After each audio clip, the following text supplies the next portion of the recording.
ಸಚಿವ ಸಂತೋಷ್ ಲಾಡ್ ಅವರು ಕಾರ್ಮಿಕ ಇಲಾಖೆಯನ್ನು ವಹಿಸಿಕೊಂಡ ನಂತರ ಸಾಕಷ್ಟು ಸುಧಾರಣೆಗಳಾಗಿವೆ. ತಮ್ಮದೇ ಆದಂತಹ ವಿಷನ್ ಅನ್ನ ಇಟ್ಕೊಂಡು ಇಲಾಖೆಯಲ್ಲಿ ಸಂತೋಷ್ ಲಾಡ್ ಅವರು ಅನೇಕ ಕುಟುಂಬಗಳಿಗೆ ಆಧಾರ ಸ್ತಂಭವಾಗಿದ್ದಾರೆ.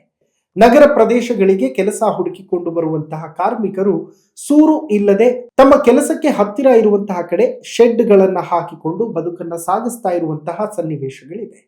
ಗಾಳಿ, ಮಳೆ, ಚಳಿ ಇದ್ಯಾವುದನ್ನು ಕೂಡ ಪರಿಸ್ಥಿತಿಯನ್ನ ಲೆಕ್ಕಿಸದೆ ಪಾಪ ದಿನ ದೂಡ್ತಾ ಇದ್ರು. ಇದನ್ನ ಮನಗಂಡಂತಹ ಸಂತೋಷ್ ಲಾಡ್ ಅವರು ಈ ಯೋಜನೆಯನ್ನ ನಮ್ಮ ರಾಜ್ಯದಲ್ಲಿ ಪ್ರಪ್ರಥಮ ಬಾರಿಗೆ ಜಾರಿಗೆ ತರುವಂಥದ್ರಲ್ಲಿ ಯಶಸ್ವಿಯಾಗಿದ್ದಾರೆ. ಕಾರ್ಮಿಕರು ಕೊಳಗೇರಿಗಳಲ್ಲಿ ಅಥವಾ ಅಸುರಕ್ಷಿತ ಸ್ಥಳಗಳಲ್ಲಿ ವಾಸಿಸೋದನ್ನ ತಪ್ಪಿಸಬೇಕು ಮತ್ತು ಅವರ ಆರೋಗ್ಯ ಹಾಗೂ ಬದುಕಿನ ಮಟ್ಟವನ್ನ ಹೆಚ್ಚಿಸಬೇಕು ಅನ್ನುವಂತಹ ಮಹದಾಸೆ ಮಾನ್ಯ ಕಾರ್ಮಿಕ ಸಚಿವರದ್ದು. ಹೀಗಾಗಿ ಈ ಯೋಜನೆ ಜಾರಿಗೆ ತರಲಾಗಿದೆ. ಇನ್ನು ಈ ವಸತಿ ಸಮುಚ್ಚಯಗಳಲ್ಲಿ ಸಾಮಾನ್ಯವಾಗಿ ಕಾರ್ಮಿಕರು ಮತ್ತು ಅವರ ಕುಟುಂಬದವರು ಉಳಿದುಕೊಳ್ಳೋದಕ್ಕೆ ಯೋಗ್ಯವಾದಂತಹ ಕೊಠಡಿಗಳ ವ್ಯವಸ್ಥೆಯನ್ನ ಮಾಡಲಾಗಿದೆ. ಕುಡಿಯುವ ನೀರು, ವಿದ್ಯುತ್ ಮತ್ತು ಶೌಚಾಲಯ ವ್ಯವಸ್ಥೆ ಕೂಡ ಇದೆ. ಇನ್ಫ್ಯಾಕ್ಟ್ ಗೀಸರ್ ವ್ಯವಸ್ಥೆಯನ್ನ ಕೂಡ ಮಾಡಲಾಗಿದೆ.